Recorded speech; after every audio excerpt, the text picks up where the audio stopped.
Hello there, this is Welsh ASMR 82. Hey, how you doing? And in today's video, an ASMR video meant to help you relax and even fall asleep, but giving you really interesting topics to think about before you do. We're going to be looking at this World Atlas, and I'll just be flicking through it and reading information from it, including facts and figures about the world and different countries and regions and areas. I'm just talking to you generally about the things that we come across together. How does that sound? I really hope you enjoy the video and find it as interesting as you do relaxing. So before we start, we're looking at climate regions to begin with. I just want to show you which one it is. It's the Phillips School Atlas, Modern School Atlas. This is a British book, so I don't know if you can get it online, but you could try looking on Amazon or something. I think I may have got it on Amazon myself. Oh, I got it from Waterstones in the UK, I'm not sure. Okay, let's look at this page. This is on the world and the climate, so we can see the world here. And I said climate records over here. Highest recorded temperature is Death Valley, California, at 56.7 degrees Celsius in 1913. So over 100 years ago. The lowest recorded temperature outside the two poles was Verkhoyansk in Siberia, Russia, minus 68, which was in 1892. Curiously, Verkhoyansk also registered the greatest annual range of temperature, which went from that minus 68 degrees Celsius to plus 37 degrees Celsius.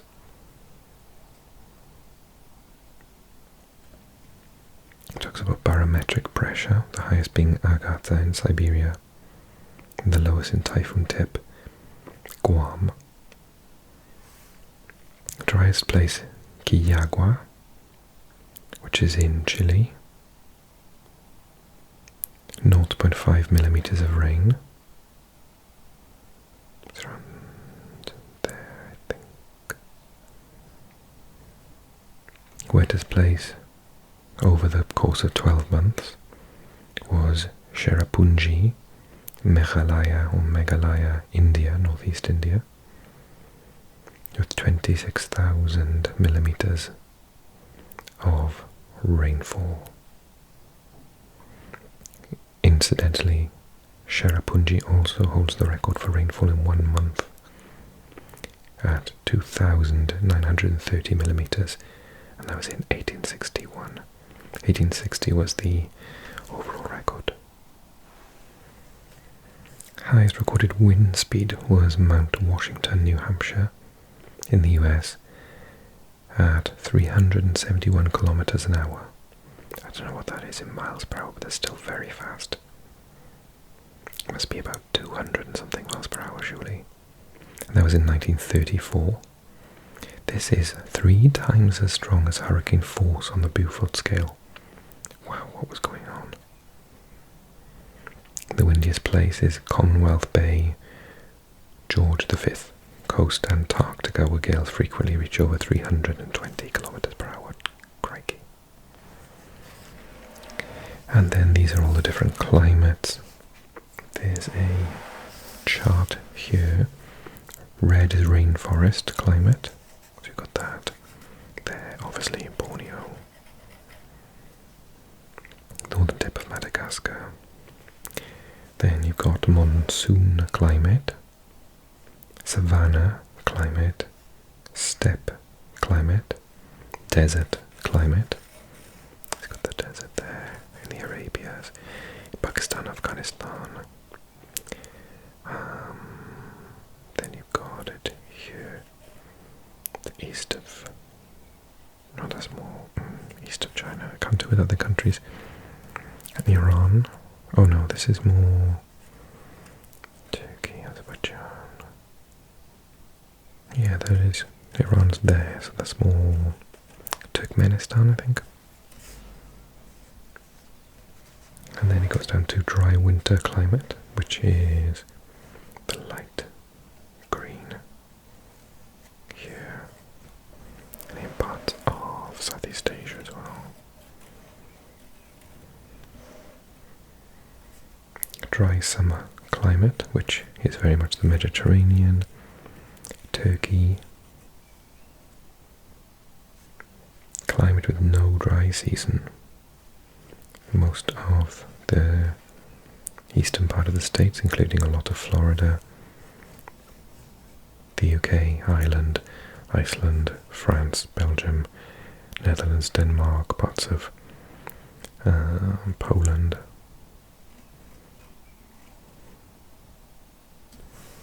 The eastern seaboard of China, southern islands of Japan,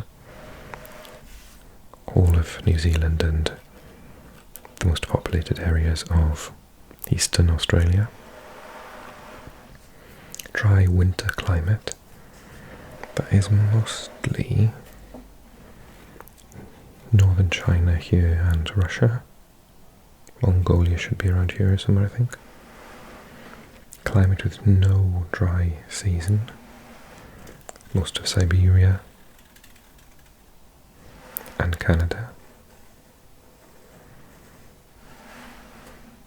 Tundra climate, northern Canada, Greenland and northern Siberia in Russia. Also parts of Norway by the looks of it. And lastly, perpetual frost, which you've got in the centre of Greenland and in the southern pole, Antarctica.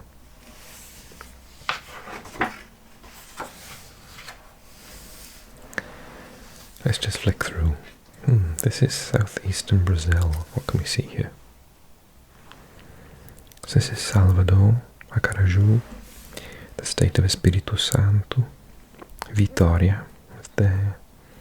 Then very highly populated areas of Rio de Janeiro, Rio, and Sao Paulo. Sao Paulo, one of the most populated cities on the planet. Neither are the current capital of Brazil, because Brasilia here is, which was purposefully built inland to encourage a population growth in the inside of the country and taking away from the overpopulated coast. Because it was man-made, I mean all cities are man-made, but it was made well after the establishment of the Brazilian state, and as such, when it was created purposefully to be a new capital, they had someone design it, and that architect designed it in the shape of an airplane. So if you look at it top down on Google Maps, you'll see it looks like a plane. Very interesting.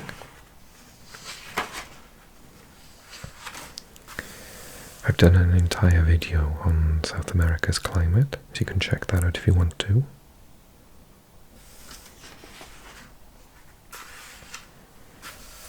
Oh, interesting. So this is the hurricane. So let's just read this map so we can see the coastline of the United States, Mexico, Yucatan Peninsula, Central America, Honduras, Nicaragua, and then this is South America, Colombia, Venezuela, and this is the Caribbean. So we've got Cuba here, so it's Florida, Cuba, Bahamas. This is Haiti and the Dominican Republic. the island of Hispaniola, split into two countries. Then you've got Puerto Rico here, loads of other countries here, going down to the ones closer to South America, Trinidad and Tobago, the ABC islands of the Netherlands, Aruba, Bonaire and Curacao. So you can see the direction that many various hurricanes went through. So the name of the hurricane is in the box, the direction is the storm there, and that's the track. So, for example, if we take Katrina, it starts here. Oh well, it obviously started off by Africa originally as a storm, but came into play here and went this very unusual direction. Got some that I don't remember the names of, Sandy and Gordon, for example. Gordon's a peculiar one because if you see, it goes in 1994. It went this way to Jamaica, but then over Cuba, and then over Florida, but then didn't hit the coast, came back on itself, and went back around to hit land north of Florida. And yeah, that's a weird one.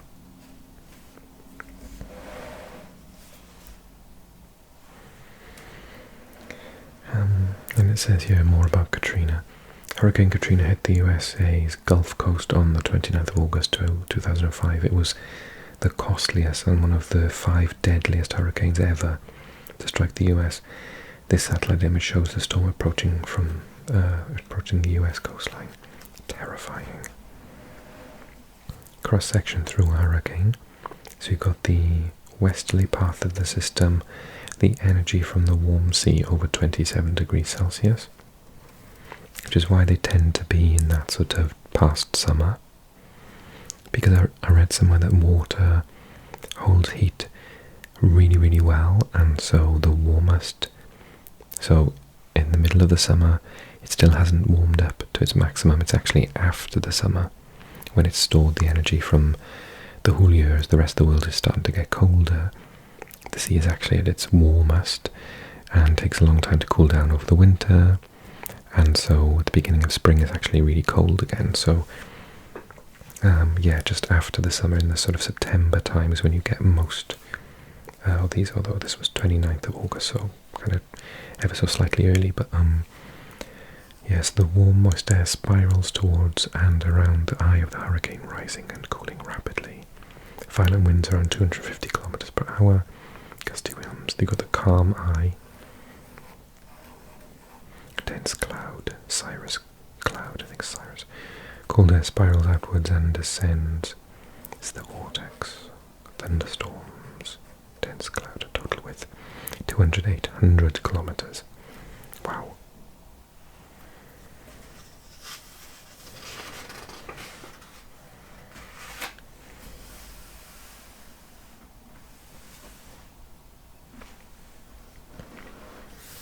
And then we've got some info about different countries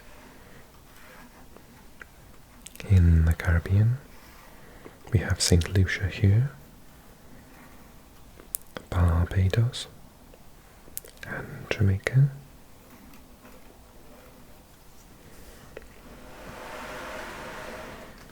And over here there's some information about the Haiti earthquake in 2010, the 12th of January. This is the Caribbean plate. Actually, I saw a really interesting page on plates.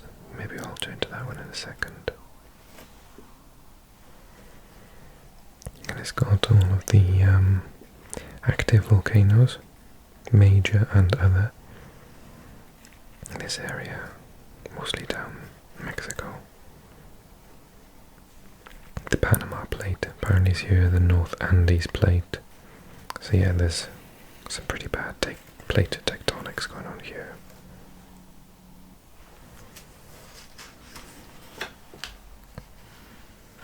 I've turned to it straight away. Okay. So it talks about the Continental Drift. So, excuse my pronunciation, Laurasia, Gondwanaland, Gondwanaland. This is 180 million years ago in the Jurassic period. Then you got the Cretaceous, where it starts to look a bit more like today, but North America is still part of, still stuck to the Asian plate. And interesting, so this is the present day, so as it is now, but this is the future, so in 50 million years from now, we should see the Antarctic move, and it'll be a bit higher than it is now. Australia's moving northward as well, but everything else here is moving northward, so it suggests that Africa will be glued to, and therefore get rid of the Mediterranean, and Asia will push towards North America, and then Southeast Asia will push down towards Australia.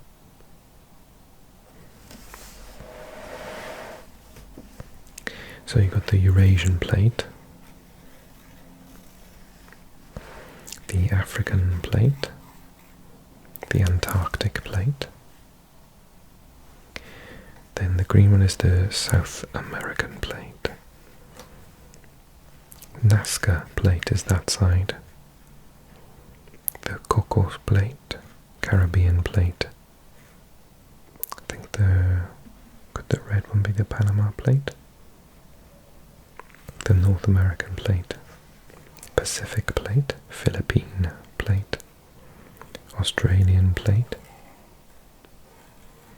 Indian plate, Iranian plate, and Arabian plate.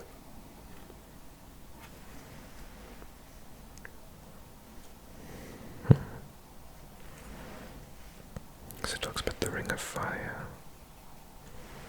So it's that one around the Pacific plate.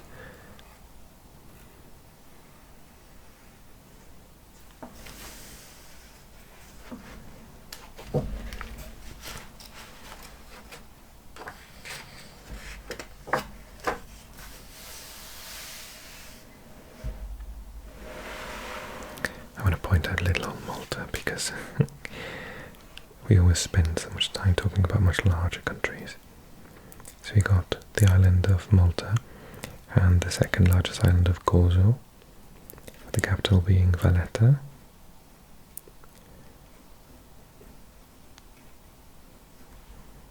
Malta is a tiny island which you can find here, off the southern, or two tiny islands I should say, well several, but and they are to the south of the island of Sicily, obviously part of Italy. Malta does have a lot of Italian speakers, but Maltese is actually a Semitic language related to Arabic, which contains a lot of English and Italian mixed in. It is the only Semitic, so it's the only country in the EU, or in Europe perhaps, that has a Semitic language as its official language.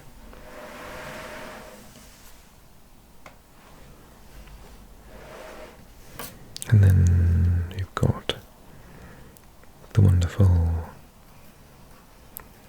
Greek peninsula here. It's the Aegean Sea. We've got the huge island of Crete here, part of Greece. To the south, Rhodes, which I've been to.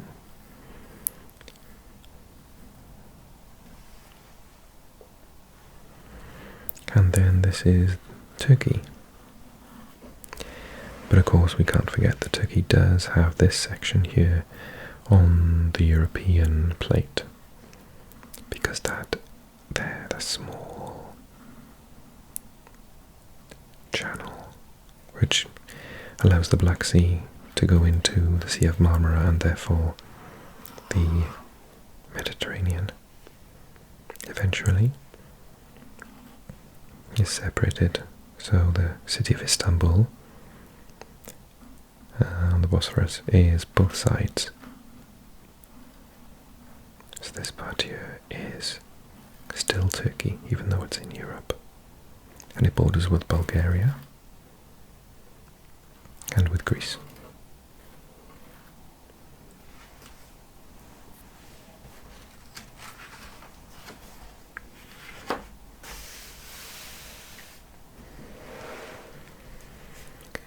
Okay, this is some information about the monsoon, because Asia, particularly south, but also southeast and east, has a wet season in what we would consider to be the summer months. Actually, let me just get it right here. It says in early March, which normally marks the end of the subcontinental's cool season and the start of the hot season, winds blow outwards from the mainland. But as the overhead sun and the ITCZ, I don't know what that is, international, I don't know what that is, move northwards. Oh. Intertropical convergence zone. Okay, I'm learning something really new here. So that moves northwards. The land is intensely heated and a low pressure system develops. The southeast trade winds, which are drawn across the equator, change direction and are sucked into the interior to become southwesterly winds, bringing heavy rain. By November, the overhead sun and the ITCZ have again moved southwards, and the wind directions are again reversed. Cool winds blow from the Asia interior to the sea, losing any moisture on the Himalayas before descending to the coast. The Himalayas does play a massive part in the geography, weather, etc. of this particular place. So as you can see, the amount of rainfall is extreme. 400 millimeters in a month in these parts of India, Bangladesh, and the rest of Southeast Asia. Myanmar's about here. There's Bangladesh. This is Burma, Myanmar.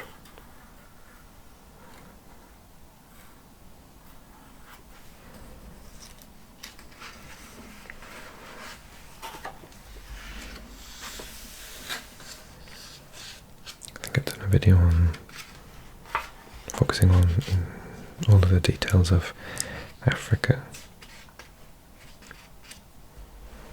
I've got these dotted lines here, which mean disputed territory between Egypt and Sudan, and also between Sudan and South Sudan, one of the world's newest countries. Also here between Kenya and South Sudan.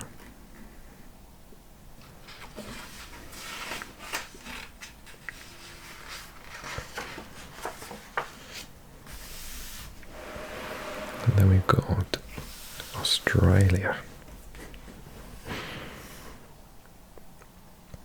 So Sydney is here with the Opera House. Brisbane is there. You've got Melbourne down south here. Canberra is there. So Canberra is the capital, right? And then you've got Perth, which is one of the largest cities over the western side of the country. You don't have as many large cities in the north, but you do have places such as Darwin.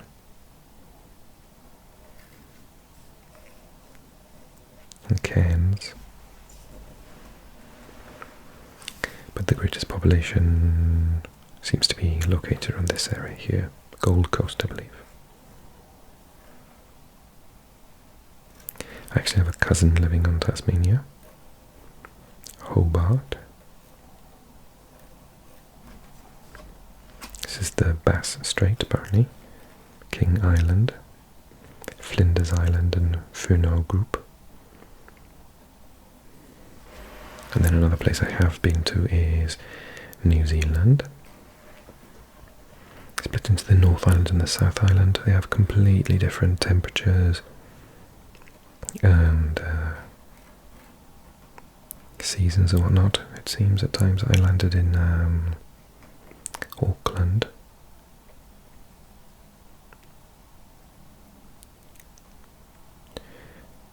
Oh no, I didn't actually. Is Auckland the capital? Maybe I landed in Wellington. No, I think it was Auckland I went to. And then I went to South Island, the Cook Strait. And I went down to Queensland, down here. Christchurch is there.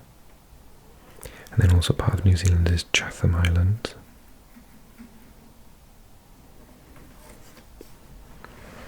But there is a curiosity that the Niue is also part of New Zealand as well.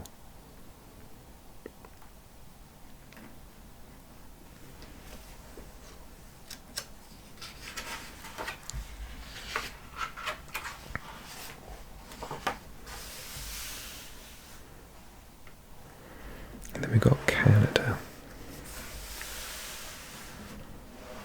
Extremely large, second largest country on the earth. Borders twice with the USA because you've got obviously this massive land border. But then you've also got, not to be forgotten, Alaska to the west, which at one point used to be Russia. But the USA bought it from Russia. So this is the Yukon Territory, Northwest Territories. I did a video with a paper map of Canada, which was an exclusive to my Patreon. So if you want to see that video, then join my Patreon, lowest tier, you can see it. But it was exclusive to them. And the map that I had was a map of the USA, so I could see this part. But we couldn't go to the Northern Territories. So yeah, Northwest Territories.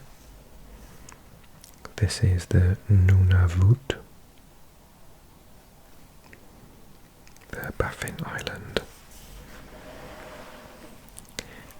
I think what surprised me was Quebec is just so massive. It goes right up. Despite the major population centres being down here in Montreal, Quebec, etc. And then this line here, I can't ever seem to find, oh, is it there? I couldn't find it on the map on that video. Where Ontario, another massive province, where it ends, because Montreal is so close to Ottawa. Ottawa is the nation's capital, but Toronto is the largest city down here. Very, very close to Detroit and Rochester, Buffalo in New York State.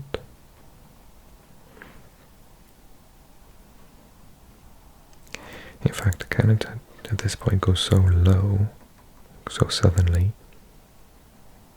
I think there's some weird fact.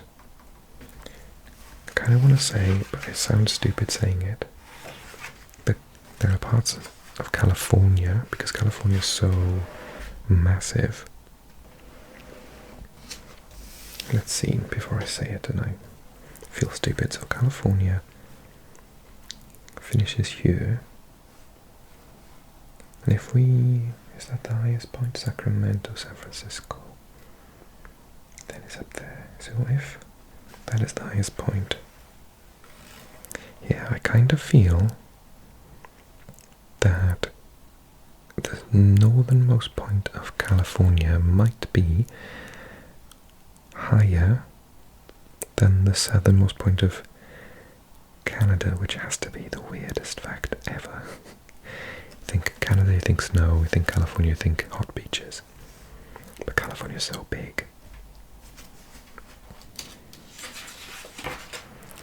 Okay, I think I'm going to leave it there for today. I really hope that you enjoyed the video and you enjoyed listening to me mumbling on. If you did, then click like, drop me a comment, particularly about that comment I said about California and Canada. See if I rung any bells, if anyone wants to elaborate on that in the comment section. Thank you in advance. Click subscribe if you're new to the channel. If you love what I do, particularly if you want to see a little bit more about Canada, join my Patreon. All tiers get the same benefits, and you get one extra map video a month that I will never release on this channel to the general public, plus another ramble video just chatting about how my month has gone. And every week you get every single video on this channel early. So join that. Okay, thank you to those who joined this month. Quite a few of you. Welcome along. And thank you to everyone who's been with me for a while on there as well. Okay, take care everyone. See you soon. Bye bye bye.